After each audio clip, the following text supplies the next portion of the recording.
Bien. Donc nous nous retrouvons pour le second cours qui concerne l'État interventionniste. Et je suis chargé par M. Inerk Bruns. Là, vous ne connaissez peut-être pas tous M. Inerk Bruns, mais c'est l'un des fondateurs d'un site qui s'appelle Trivium, sur lequel on trouve des textes, des articles venus d'Allemagne traduits en français et venus du français traduits en allemand. Et un article de M. Stolajs a été publié sur ce site sur le sujet qui nous occupe cet après-midi. Donc M. Bruns ne pouvait pas être là cet après-midi. Il m'a chargé de l'excuser, mais aussi de transmettre cette information. Voilà, c'est chose faite. Donc, je vous donne la parole, Michael. Merci, Alain. Et mes chers et estimés auditeurs, dans ma première leçon, la semaine dernière, je vous ai peut-être un peu énervé avec l'introduction de quelques éléments arides de mes convictions méthodiques. Mais je suis convaincu qu'il est nécessaire de souligner en avant 3 points que je répète. Le premier, que l'histoire et celle du droit sont des créations du passé par notre seul instrument, la langue.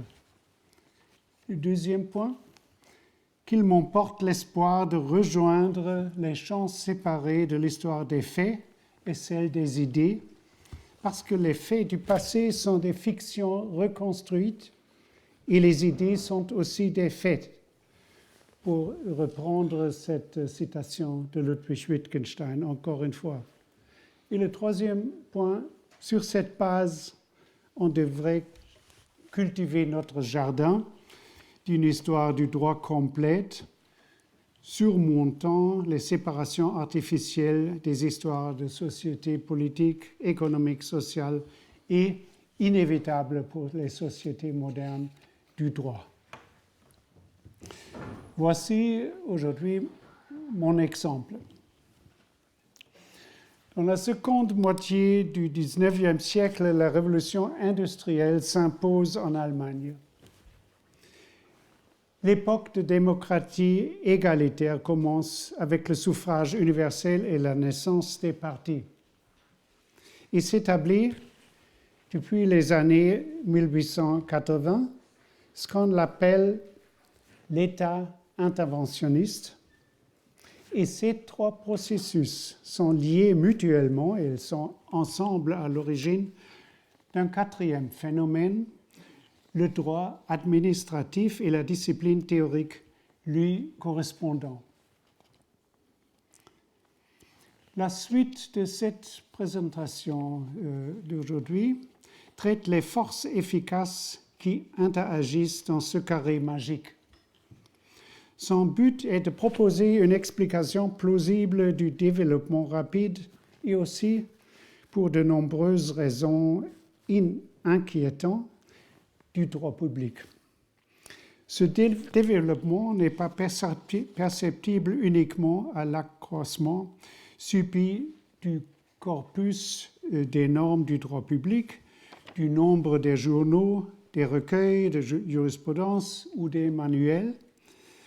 Au tournant du siècle, les contemporains peuvent également observer des rééquilibrages au sein de l'ordre juridique général, en l'occurrence, citation, une immixtion toujours plus forte du droit public, deuxième citation, dans le droit privé, une considérable réduction du droit civil en faveur du droit public, une troisième, importante augmentation de la contrainte. On parle aujourd'hui, je cite, d'une forte augmentation de l'activité de l'État depuis le commencement de l'industrialisation et de la prise de pouvoir du droit public ou d'un affaiblissement de la prééminence du droit civil qui s'est accompli au cours de ce siècle, 19e et 20e, la plupart du temps sans bruit, mais de manière persistante et résolue. C'était une citation du historien du droit Franz Viaker. Les 7 décennies comprises entre 1850 et 1920 constituent ici notre cadre temporel. Dans ces 70 ans, en Allemagne, la société agraire se transforme en société industrielle. La population double et la pyramide des âges et la répartition géographique par la migration des masses se transforment fondamentalement. Jusqu'à 1913, le revenu national triple. Le produit intérieur net et le stock de capital sont multipliés pour 5. À partir de 1880, les taux de croissance de l'industrie lourde dépassent ceux des puissances concurrentes, la France et l'Angleterre. Et dans les années 1990, la chimie et l'industrie électrotechnique font un bond en avant, tandis que l'essor de l'industrie automobile commence vers 1910 à peu près. Dans le même temps, se produisent de considérables restructurations sociales. La noblesse et la bourgeoisie s'interpénétrèrent de manière complexe. Le mouvement ouvrier se forme en tant que force sociale et politique. Il se voit accepté après de vaines tentatives de répression et il accepte lui-même de manière croissante le cadre politique dans lequel il évolue. Une nouvelle couche fait son apparition entre les travailleurs et les fonctionnaires, celle des employés, les fonctionnaires privés, on disait Privatbeamte en allemand, qui s'organisent politiquement. Le monde industriel s'impose dans tous les domaines, transforme la vie domestique et la vie professionnelle, la communication sociale, le système éducatif et d'une manière générale, l'état d'esprit collectif au sein de la société. L'ordre fondé sur les anciens États, dans le sens Stände en allemand, les anciens États d'une société féodale, agricole et militaire et la société industrielle, moderne et égalitaire, se superposent ainsi à la manière des plaques tectoniques, sans se lier organiquement entre eux. Toutefois, et telle est ma thèse pour la naissance de l'État interventionniste, le système archaïque et le tout nouveau système étaient des alliés antilibéraux. Ils pouvaient, pour ainsi dire, coopérer par là le libéralisme. L'Ancien Régime fut maintenu dans ses propositions, dans ses proportions plus ou moins grandes jusqu'en 1918, sous la forme du droit privé des princes, Familien, Fürstenrecht, du droit de fidéicommis et du majorat, du droit féodal, des droits régaliens, etc. Les juridictions patrimoniales et les droits de chasse ne furent abolis qu'en 1848. Les droits de police patrimoniaux demeurèrent inchangés en Prusse jusqu'à la fin du siècle. Encore plus important était le maintien du système électoral des 3 classes et le statut particulier de la Chambre des seigneurs de Prusse, le preußische Herrenhaus. Jusqu'en 1918, il est impossible d'affirmer que ce serait imposé à grande échelle une égalité civile entre la noblesse et la bourgeoisie d'une part, et entre la bourgeoisie et les classes inférieures de l'autre, sans même parler de l'absence du droit de vote des femmes, introduit alors après la Révolution. Pour ce qui concerne les carrières et les conventions sociales, les barrières restaient également difficiles à franchir. L'armée, l'administration et la diplomatie se montraient réticente à donner accès à des postes de direction à des postulants bourgeois. Même si ces vestiges du XVIIIe siècle se désagrégeaient au fur et à mesure que leurs fonctions disparaissaient et qu'ils devenaient gênants, il serait cependant inadéquat de désigner sans réserve le XIXe siècle allemand comme le siècle bourgeois. Les anciennes couches dirigeantes s'étaient reconverties économiquement et s'étaient renforcées numériquement par des nouveaux anoblissements, et elles imposaient au moins autour leur empreinte à la bourgeoisie qu'elle n'adoptait elle-même les comportements de cette dernière. La totalité du système politique était marquée de ce mélange d'éléments de la société patrimoniale agraire et la société industrielle égalitaire. L'accès de la bourgeoisie au pouvoir politique n'avait pas été réellement ouvert, tandis que l'état de droit libéral, selon sa description idéale typique, ne put jamais s'imposer sans réserve. Il est certain que depuis 1800, l'impact du libéralisme économique était en premier lieu dirigé vers le commerce et le monde des affaires.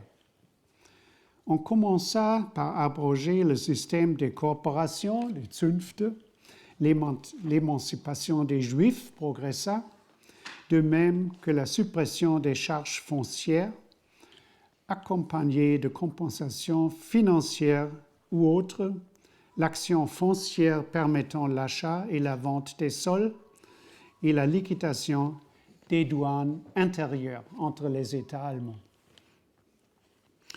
L'État ne s'en réfugia pas pour autant sur une position de laisser-faire.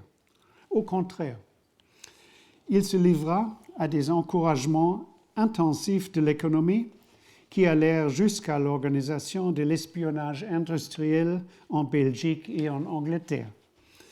Il fonda des associations de soutien, des organismes du crédit d'État, créa des lycées techniques, des écoles de commerce et des instituts universitaires technologiques, contrôla relativement intensivement les exercices professionnels, organisa des expositions, distribua des prix et des médailles.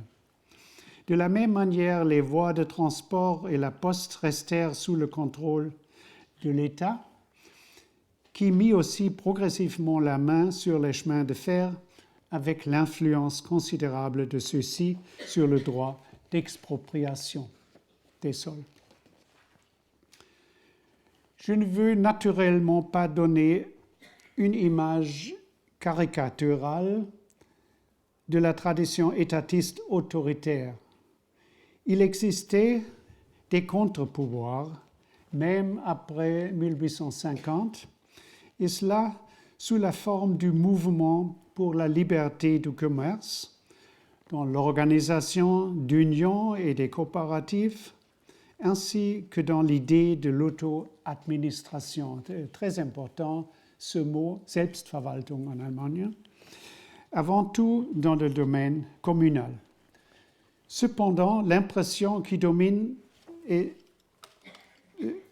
qu'en Allemagne, la révolution industrielle se déroula dans une société semi-féodale, orientée vers l'État et qui ne fut jamais radicalement libéralisée. Je cite, « Les eaux profondes libérales », disait l'influent libéral Friedrich Naumann. Alors, il disait « Les eaux profondes libérales qui devraient reposer au-dessous de tous les courants politiques n'existent pas en Allemagne. » Dès 1844, l'industriel Harcourt formulait cette exigence.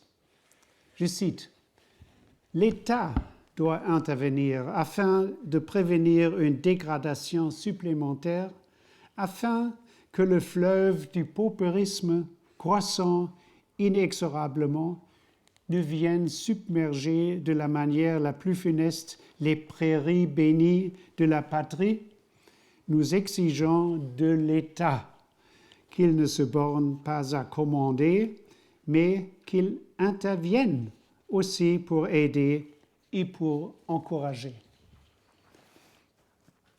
C'est pourquoi les exigences libérales du Vormärz, alors le temps avant la Révolution de 1848, furent aussi avant toutes orientées vers des limitations du principe monarchique sur des droits fondamentaux, la séparation des pouvoirs et la représentation parlementaire de la bourgeoisie cultivée et possédante, mais jamais contre l'intervention de la part de l'État-providence. Après la déception des espoirs politiques de la bourgeoisie en 1849, ce sont les éléments du libéralisme qui dominèrent. Ceux-ci restaient néanmoins à la merci des fluctuations conjoncturelles. Dès que se faisait sentir la menace d'importation, on appelait l'État à la rescousse et l'on exigeait des protections douanières.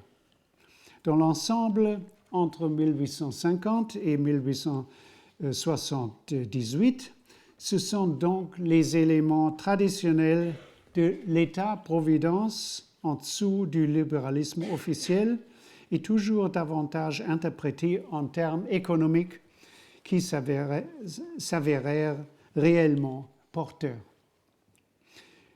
Plus la bourgeoisie possédante et les anciennes élites se rapprochaient, et plus on se montrait prêt à s'assurer de l'aide de l'État dans les situations de crise et à renoncer aux principes libéraux qui s'avéraient désormais gênants.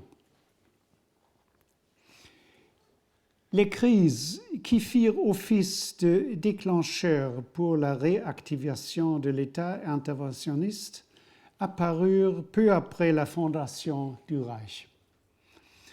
1873 vit le commencement du Kulturkampf, cette confrontation aux motifs très divers entre le gouvernement protestant du Reich et le catholicisme politique.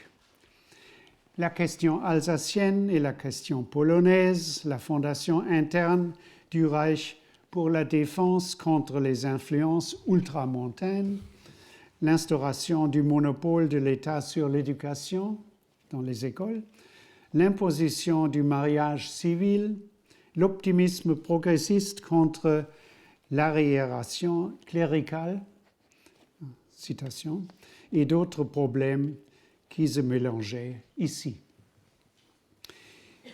Simultanément, 1873 marqua également le début de la Grande Dépression économique. Elle nous importe ici moins pour les conséquences économiques que pour les conséquences psychologiques, parce qu'elle mit un terme à l'enthousiasme du boom du fondation du Reich et qu'elle déstabilisa le libéralisme économique. Peu après se produisit la conversion très commentée de Bismarck au protectionnisme douanier pour d'une part venir en aide à l'industrie lourde et à l'agriculture mise en péril, et d'autre part pour donner au Reich par des revenus accrus des taxes douanières et des taxes de consommation une plus grande indépendance vis-à-vis des contributions matriculaires versées par les États de la Confédération allemande. Après le programme de Gotha, cette petite ville en Thüringen, après le programme de Gotha de 1875, la classe ouvrière devint également un facteur menaçant pour la bourgeoisie. Depuis qu'on avait eu sous les yeux le pouvoir de la Commune de Paris, on était prêt à recourir à des mesures répressives. Bismarck envisageait des projets d'interdiction et initia une lutte active par la loi sur la presse de 1874 et l'amendement du Code pénal l'année prochaine.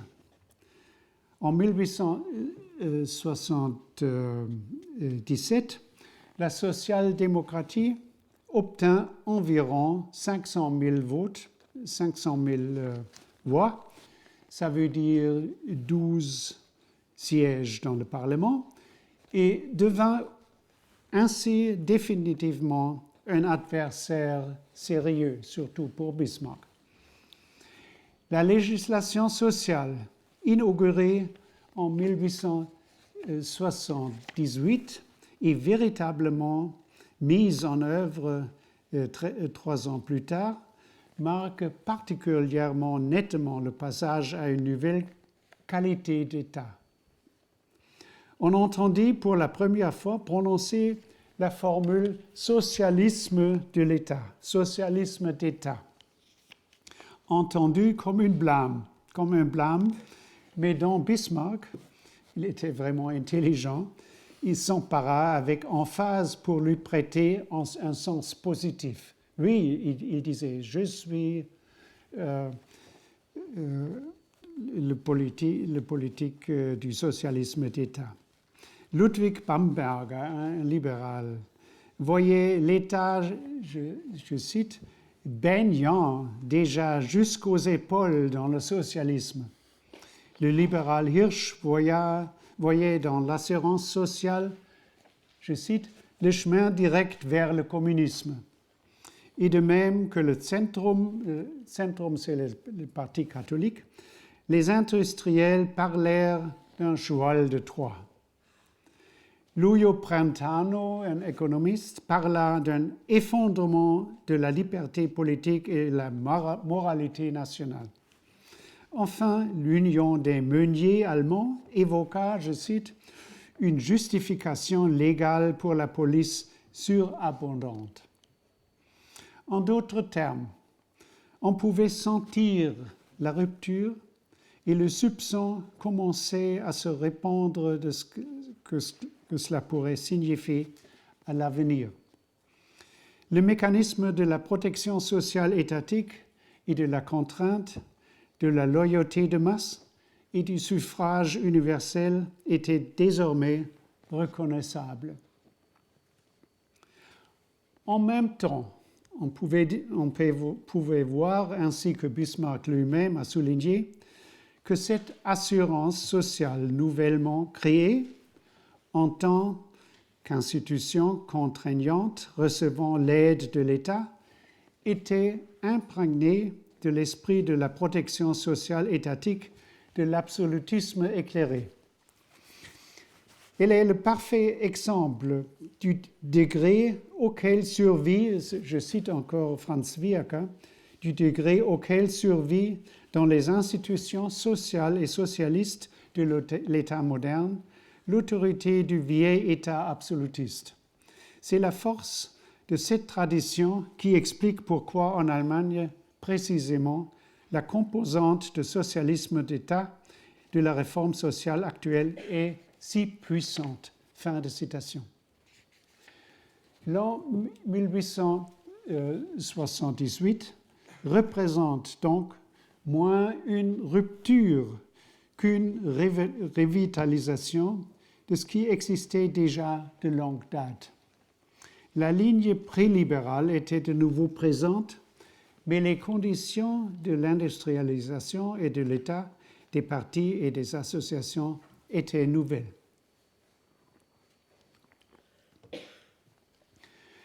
Sur la base des observations que nous avons faites jusqu'ici, il convient d'établir un bilan intermédiaire et d'éclairer dans son contexte d'histoire juridique l'expression « État interventionniste ».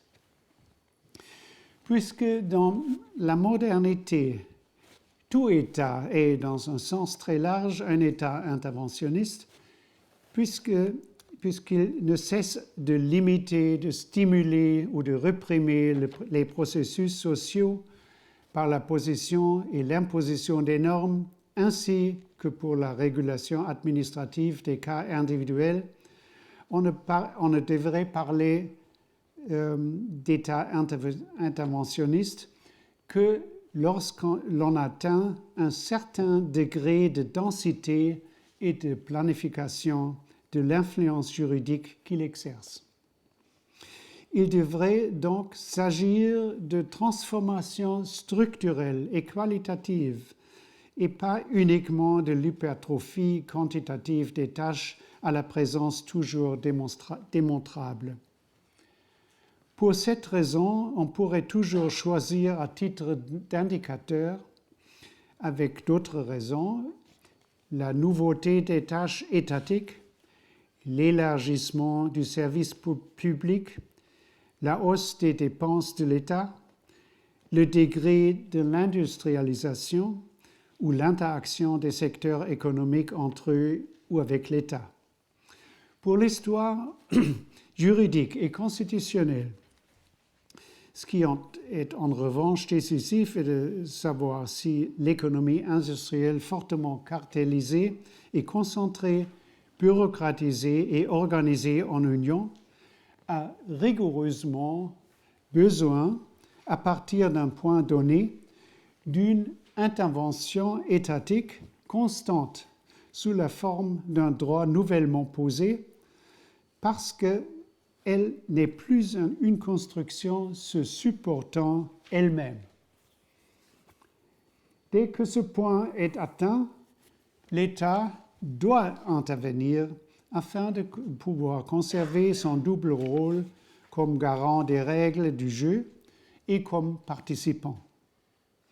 Il n'intervient pas parce qu'il est fort, mais parce qu'il est faible. L'enjeu de l'intervention est de manière croissante fixé par des arrangements entre le système politique et administratif et les groupes sociaux. Il en résulte des conséquences de grande portée, non seulement quant au style de la législation et de la juridiction, pour la formation d'une opinion politique et finalement pour l'attribution du concept de souveraineté. La question discutée depuis la fin du XIXe siècle de savoir si l'époque de la souveraineté intérieure touche à sa fin ici, son origine. Pour ce qui concerne la législation et la juridiction, elles sont immédiatement prises par la dynamique propre à l'État interventionniste. L'intervention sur la durée implique un travail permanent de révision de la part du législateur ou de l'exécutif en tant qu'autorité réglementaire et donc un accroissement prononcé de la production de normes, mais aussi en même temps une impulsion durable dans le sens de la flexibilisation de la juridiction, sans laquelle il ne serait plus possible de concilier le pesant appareil de normes et une réalité en transformation rapide.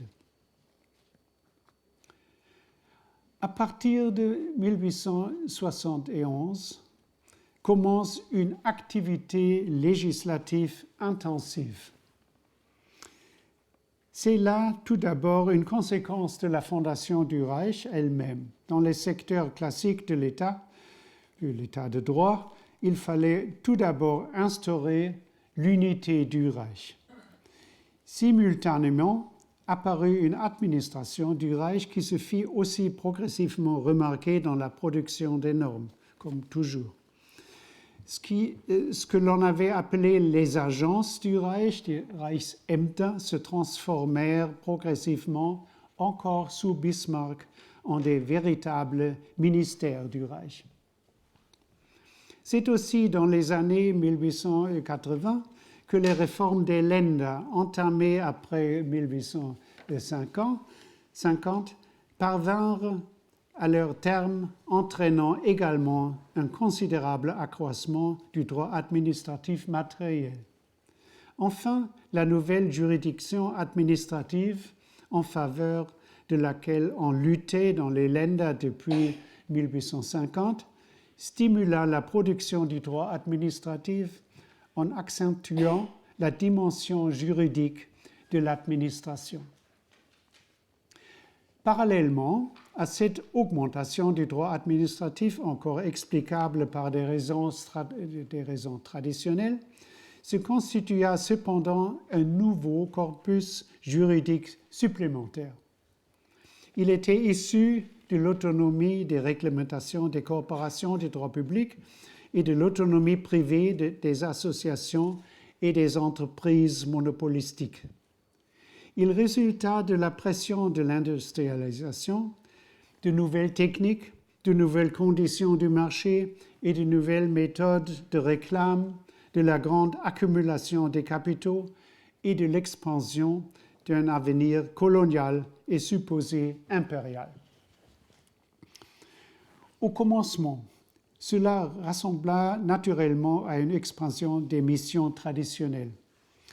Dans les agglomérations urbaines et les zones de concentration industrielle, il y eut à partir des années 30 la production du gaz, les canalisations, les nouvelles médias de transport et de communication, les réseaux d'électricité, etc. On réglait tout ça par le droit privé. En Allemagne, il y a le droit commun, nous n'avons pas un code civil, alors par le droit commun, comme d'habitude. Mais il s'avéra néanmoins progressivement, à travers les contraintes matérielles de la construction urbaine, des exigences sanitaires et de interconnexion supralocale, de l'alimentation en énergie, s'édifier un tout nouveau domaine du droit public à venir. La prééminence du droit privé et l'éparpillement du droit des communes et des Länder masquèrent la véritable ampleur et l'unité fonctionnelle de ce corpus juridique jusque dans les années 1930. Nous avons déjà indiqué que l'accroissement brusque des besoins de réglementation de la jeune société industrielle transformait aussi le style d'activité législative parlementaire. Si les lois étaient tout d'abord élaborées par la bureaucratie ministérielle pour ensuite voter entre le chancelier, la Chambre des Länder, les dirigeants des partis et le monarque à la fin, depuis les années 1880, les associations que nous disons en allemand Verbände, les lobbies, commencèrent à se hisser au premier plan. Elles naquirent maintenant comme indicateurs infaillibles de l'État interventionniste, parce que les cercles intéressés avaient compris à quel point il importait d'être présent lorsque l'État accordait ou bloquait des opportunités. Cette manière directe de poursuivre des intérêts était, et est toujours, interdite aux partis parce qu'à partir d'une certaine taille, les partis ils ne peuvent plus s'engager pour une clientèle déterminée seule et qu'ils doivent, au moins verbalement, tirer leur légitimation de l'invocation du bien public. Bonum commune. Les associations, en particulier agricoles, parvinrent cependant à s'attacher des partis entiers et des coalitions des partis. Le critère du succès était ici, comme l'écrivit le déjà cité Friedrich Naumann, le libéral, il disait le critère du succès dans quel giron la machinerie législative jette les fruits les plus nombreux. De cela décidait le nombre des membres, des bonnes relations avec la bureaucratie ministérielle, une habile mobilisation de l'opinion publique et le poids économique des intérêts représentés. Alors, fondation du Reich, réforme administrative, juridiction administrative et industrialisation agissaient toutes dans la direction suivante. réglementation juridique des nouveautés techniques, des nouvelles sources d'énergie et des nouveaux moyens de transport, maîtrise juridique de l'accroissement de la population et de la migration vers les centres industriels et urbains, maîtrise de la question sociale à l'aide d'une nouvelle bureaucratie à grande échelle, maîtrise du capitalisme industriel croissant au-delà des formes économiques et entrepreneuriales traditionnelles, et tout cela par le biais d'un nouveau droit public. C'est ainsi qu'en 1880, un observateur pouvait déjà écrire dans le premier numéro d'une nouvelle revue de droit administratif. Je cite, « Dans la totalité du système juridique, il n'est pas de domaine qui ait subi, dans les dernières décennies, de transformations aussi soudaines et profondes que le droit administratif. Le violent bouleversement de nos conditions professionnelles et économiques qui s'est accompli à la suite des grandes inventions modernes dans les domaines des sciences, de la nature et de la mécanique, et qui a engendré un bouleversement tout aussi complet de nos rapports sociaux, nécessiterait une révision et une refonte profonde des lois administratives existantes. » Fin de citation. Il suffira de se rappeler au système du chemin de fer, les postes, l'électricité, les voitures, les avions. Au niveau des communes vient s'ajouter un droit de la construction et de la planification urbaine qualitativement entièrement neuf, ainsi que le domaine juridique du service public urbain que nous avons déjà mentionné. Partout, une extension du droit public et un redressement du droit privé, surtout des propriétaires. Ce phénomène se montre là où l'État encadrait l'économie privée, assurait sa protection, intervenait à titre du régulateur et instituait l'ordre public, comme limite de la liberté d'action, en principe naturellement garanti.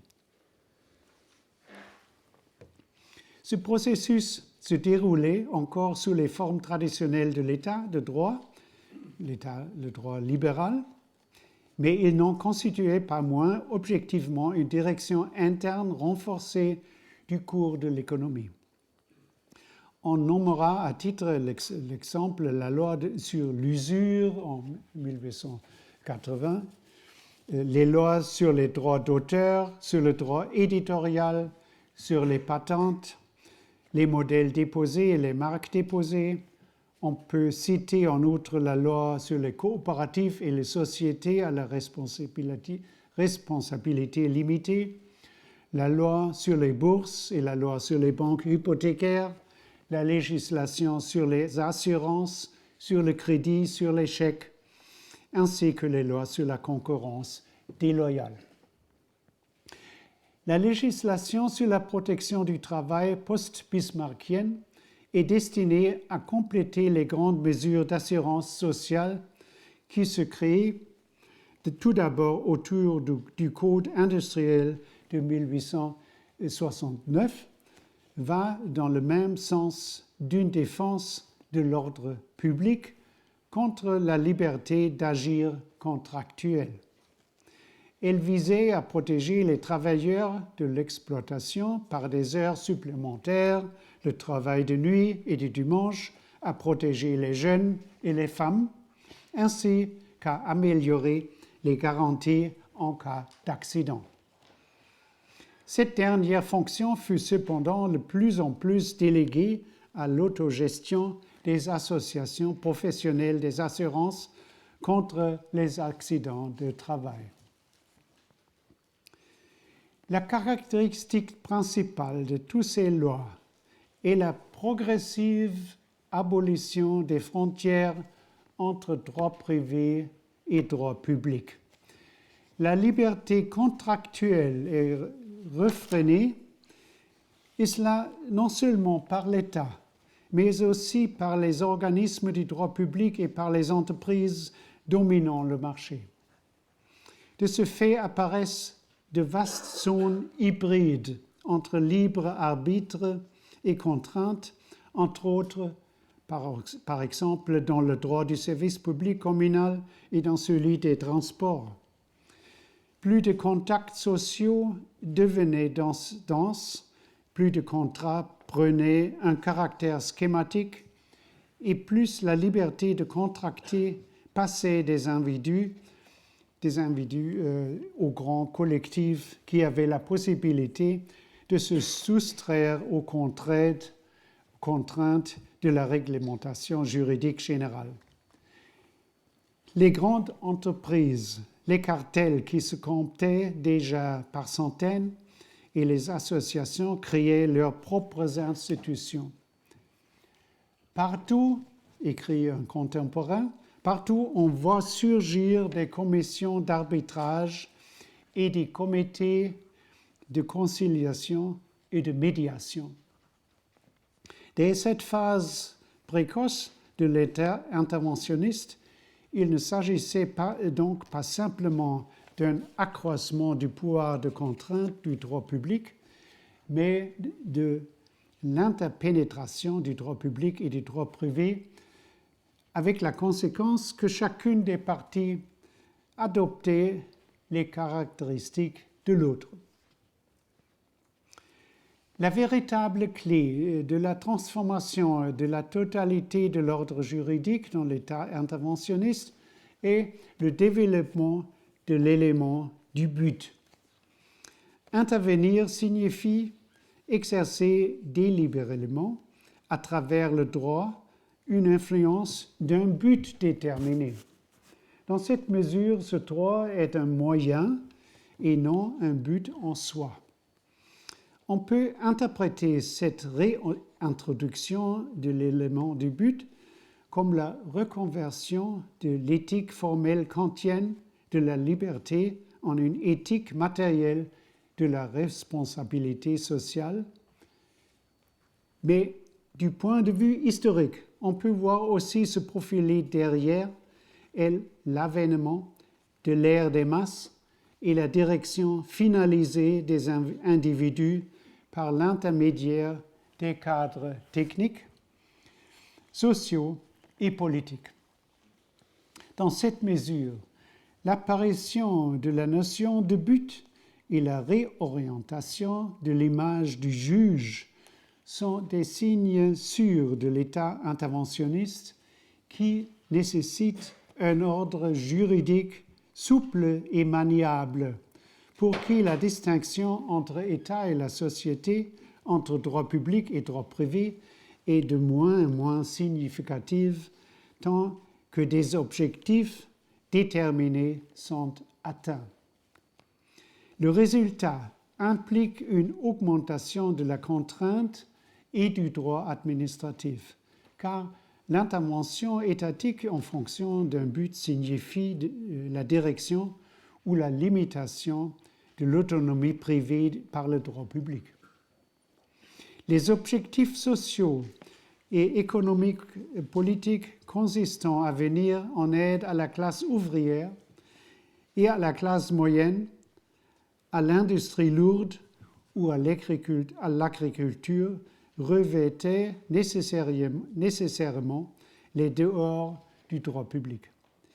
Déjà en 1840, Savigny, le grand juriste, Savigny constatait très clair, je cite, que les secours contre les conséquences de l'autonomie privée rigoureuse, les secours qui ont prodigué n'ont pas leur origine dans le droit privé, mais dans le droit public. Dans la pratique, la rapide croissance du droit administratif pendant le Deuxième Reich posa les difficultés croissantes et créa un marché suscitant l'apparition subite de revues, d'archives, d'annales et de recueils de jurisprudence. Dans les facultés de droit s'imposèrent progressivement des enseignements du droit administratif. Ça commence en Prusse dans les années 1880-81. Il en publia des premiers manuels consacrés à cette nouvelle discipline du droit administratif. Ce qui faisait néanmoins défaut, c'était une dogmatique élaborée, et plus le temps passait, plus son absence se faisait sentir, parce que l'on avait sous les yeux d'une part le modèle de l'état de droit et de l'autre la dogmatique exemplaire du droit civil, du droit commun. Carl Friedrich von Gerber, aussi un civiliste mais aussi un publiciste, il écrivait en 1865, je cite, « Si le concept de l'état de droit a une quelconque signification réelle, elle consiste précisément à ce que dans le domaine de l'administration soient données de plus en plus des dispositions juridiques solides qui ôtent tout fondement à l'arbitraire. » Et une génération plus tard, Otto Meyer pouvait affirmer lapidairement, je cite, « L'état de droit est l'état d'un droit administratif bien organisé. » Pour cette raison, il était nécessaire d'élaborer une partie générale. Une partie générale, il a fallu convertir ou transformer des instituts du droit civil en instituts du droit public afin de se procurer un corpus des schémas dogmatiques fondamentaux permettant d'imprégner spirituellement, d'organiser selon les principes de l'état de droit et de le contrôler par des tribunaux administratifs les matériaux du droit administratif accumulés dans les divers Länder. Et c'est le même Otto Meyer qui a créé une telle partie générale. Il avait été avocat à Mulhouse et il enseignait alors à Strasbourg. Son premier livre du droit public était une, je cite, « Théorie du droit administratif français », 1886, orienté vers les grands auteurs français du XIXe siècle. Directement après, il écrivait ces 2 volumes du droit administratif allemand, avec qui il devenait, pour ainsi dire, le père du droit administratif allemand. Son nom signalait pendant 2 ou 3 générations le triomphe de l'état du droit contre l'état de police, absolutiste, mais aussi la réduction des divers modèles du droit administratif dans les territoires allemands par une partie générale, dogmatique. Dans cette mesure, la satisfaction à laquelle la jeune discipline scientifique du droit administratif se considérait elle-même vers 1900 reposait sur une certaine étroitesse de perspective.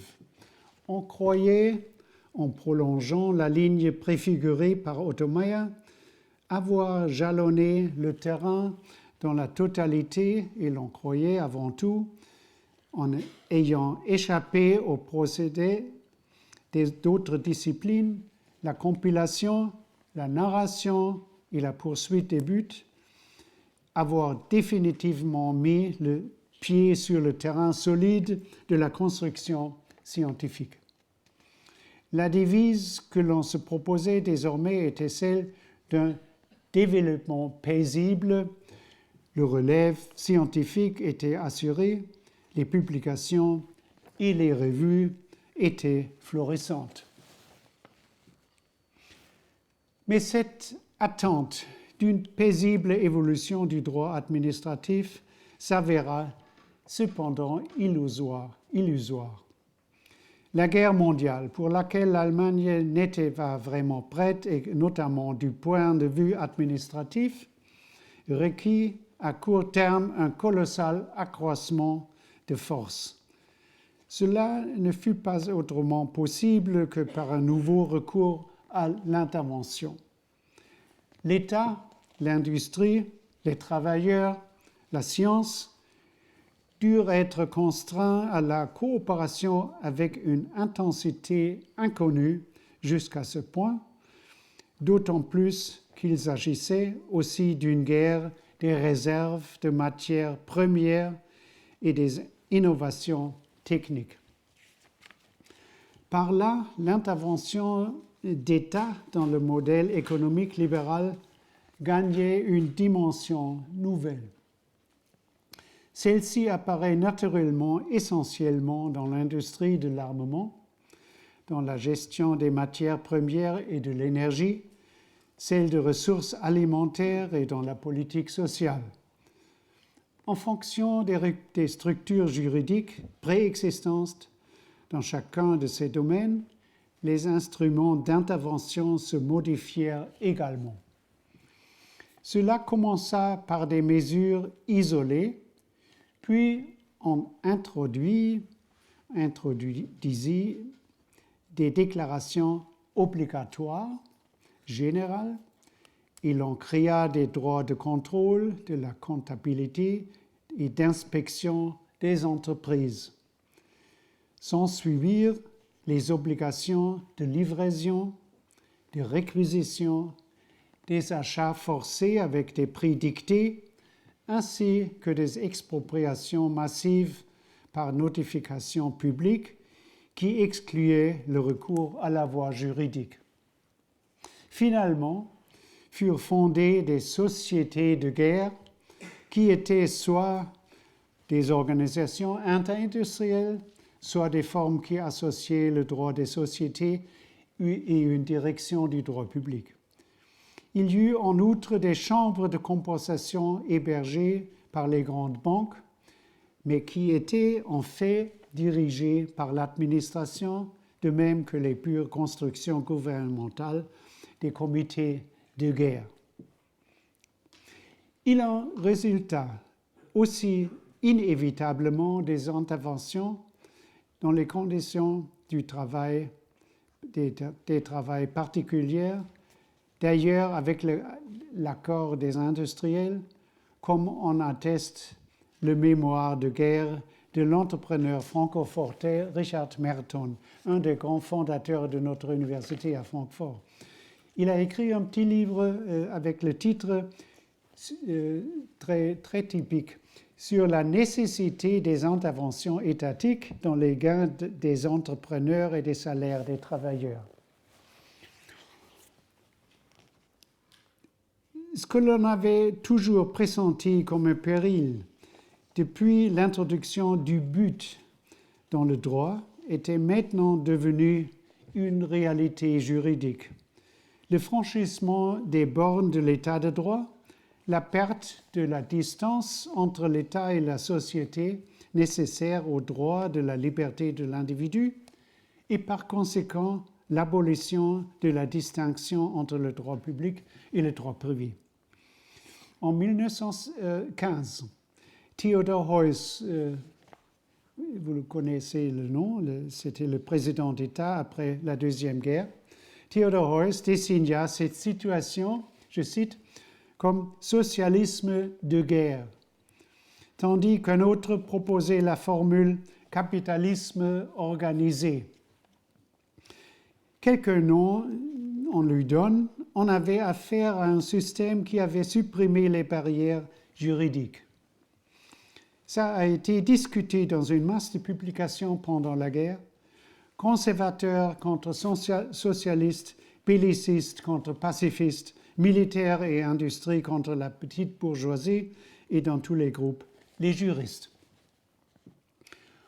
Aucun de ces courants ne put s'imposer totalement après la Révolution de 1918.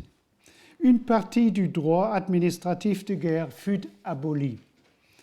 Mais le retour à un véritable modèle libéral était devenu totalement impossible. Néanmoins, il se rétablit suffisamment d'économie de marché pour que l'on ne puisse pas non plus en venir à une économie d'État fermée et autoritaire. Le bilan de cette pénétration de l'État dans les années de guerre permet cependant d'affirmer que la guerre avait laissé éclater au grand jour les déplacements que l'on pouvait observer depuis environ 1880. C'est-à-dire la croissance particulièrement rapide du droit public, la fin manifeste de la prétendue bipartition catégorielle de l'ordre juridique entre droit public et droit privé et le dramatique abaissement des standards de l'état de droit par suite d'une excessive direction de l'ordre juridique par des buts. Ce qui s'était inauguré et développé ici ne peut être résumé dans toute sa complexité en quelques brèves formules dont la valeur tient plutôt à la dimension heuristique qu'à la dimension explicative. Les disciplines historiques partielles concernées aboutissent nécessairement à des césures différentes. Par exemple, l'histoire constitutionnelle et l'histoire du droit continueront sans aucun doute à considérer l'année 1866 comme particulièrement cruciale. Elle ne marque pas seulement la fin de la Confédération germanique et la fin du dualisme entre la Prusse et l'Autriche, les débuts de la fondation du Reich, l'introduction du suffrage universel et le tournant national des libéraux, mais aussi le commencement du positivisme en droit public.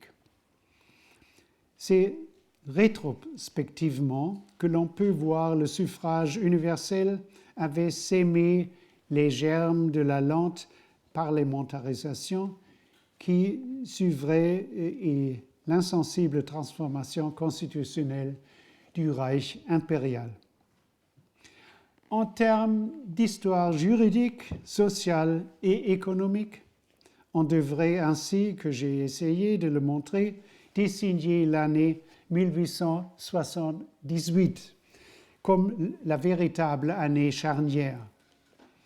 C'est là que l'État redevient, au vu de tous, ce qu'il ne pouvait être de façon dissimulée pendant la période du libéralisme classique, c'est-à-dire un État intervenant au foyer de la crise de la société et contraint pour maintenir sa propre stabilité, de coordonner les processus sociaux et économiques.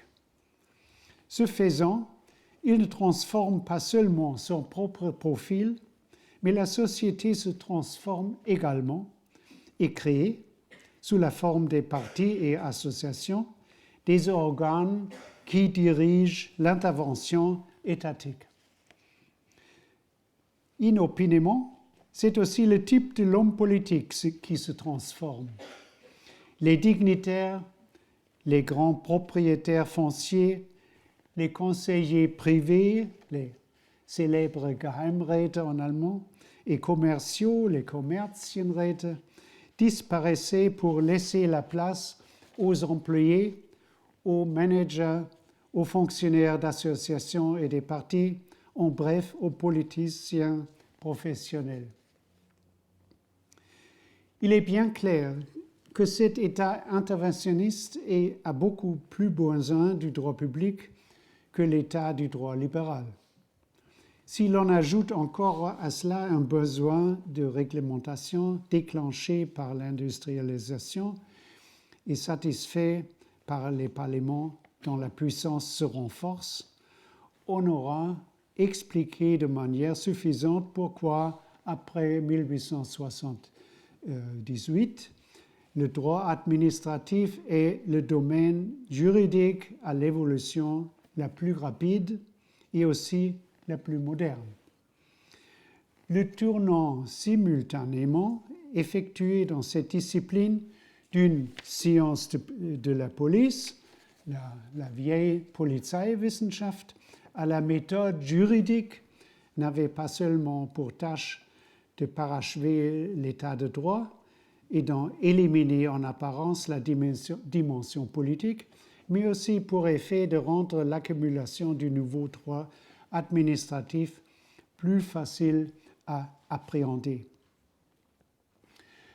Par ailleurs, les domaines juridiques ayant connu les plus fortes pointes de croissance depuis le début du XXe siècle sont les réglementations publiques en matière d'économie, du droit du travail et avant tout le droit social, qui devait désormais constituer le socle égalisateur de la société industrielle.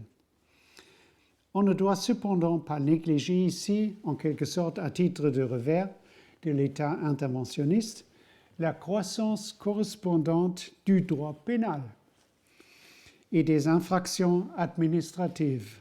Manifestement, on ne peut pas bénéficier des effets positifs de l'État prestataire sans une répression accrue.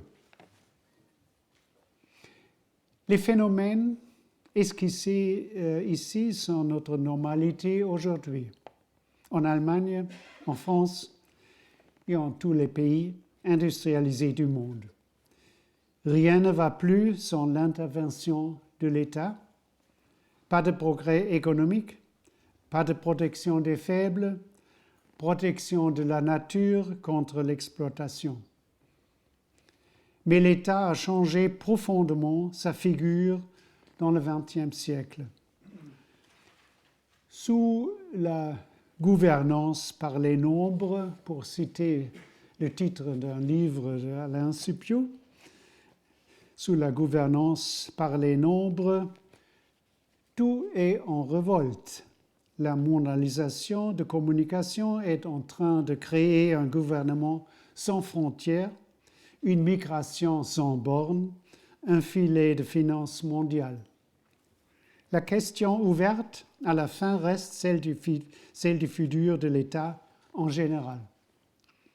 Aussi, l'État est une création des temps modernes du XVIIe et du XVIIIe siècle et il peut disparaître un jour, remplacé par d'autres structures encore inconnues.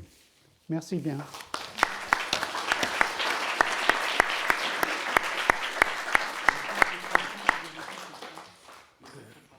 Bien, merci beaucoup. Si vous le voulez, on peut prendre 5 minutes, quelques questions. Enfin, moi, j'avais des questions, donc je serais content si vous donniez 5 minutes. Concernant le droit social, je crois. Non, ben, peut-être sur le droit social, nous avons connu, enfin en France, l'un des importateurs des schémas allemands a été Georges Gurwitsch, dans sa thèse de 1932, si ma mémoire est bonne, sur l'idée de droit social. Et Gurwitsch a, au fond, ce qu'il faisait entendre aux Français, c'est vous avez tort de penser en termes de droit public d'un côté et de droit privé de l'autre. Il y a une autre tradition en Allemagne. Alors, il citait beaucoup Gierke, que vous n'avez pas du tout évoqué. Donc, est-ce que c'est une représentation fausse de voir le droit social comme une sorte de troisième pôle? Bon, il y a la société civile qui est la société des individus, il y a l'État, et puis, selon Gurwitsch, il y a aussi ce droit social qui est un peu le droit des Gemeinschaft, le droit des communautés organisées. Donc, c'est une première question. Est-ce que cette vision est inexacte? J'avais une seconde question qui anticipe un peu sur des points que je vais aborder dans mon cours. Dans la période correspondante aux États-Unis, il y a un débat considérable sur la menace que fait peser, d'ailleurs à la fois sur l'État et sur la société civile, l'apparition de très grandes puissances économiques. Donc, aux États-Unis, jusqu'à la Seconde Guerre mondiale, il y a eu cette obsession, au travers des lois antitrust notamment, d'éviter un accroissement du pouvoir économique qui pouvait mettre en péril, alors la démocratie. Bon. Donc, est-ce que cette question, vous avez évoqué les cartels, Est-ce que cette inquiétude face à un pouvoir économique sans contrôle, utilisant les techniques du droit des sociétés commerciales, donc anonyme et irresponsable, a été aussi un souci dans l'historique que vous avez fait? Et puis, j'avais la dernière, rassurez-vous, ce sera la dernière question, ça concernait au fond, votre exposé débouche presque sur un point que Michel Foucault, dans ses murs, avait contribué à mettre en évidence, c'est-à-dire la naissance de l'ordolibéralisme. Donc, est-ce que l'ordolibéralisme se situe en continuité dans cette historique, sachant que sur la période nazie, nous en parlerons la prochaine fois. Ce sont des questions graves. Et la première, c'était l'influence de Gierke ou la vision de Otto von Gierke. Il était un grand juriste et historien du droit. Il était fasciné de l'idée que le Moyen-Âge était une société de communautés, de Gemeinschaften. Et dans un certain sens, il est le dernier l'historien du droit romantique du XIXe siècle qui rêvait d'une reconstruction d'une société médiévale des communautés, des Gemeinschaften. C'était partiellement réactionnaire et partiellement très moderne. Ça se voit parce que ces écoliers, il y en a deux qui devenaient célèbres, étaient extrêmement à la gauche. Le premier, c'est le fondateur de la Constitution de Weimar, Hugo Preuß, et l'autre est Sinsheimer, Hugo Sinsheimer, le fondateur du droit de...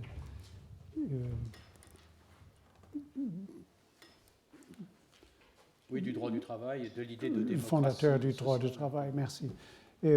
Mais Gierke, à la fin de sa vie, il détestait ces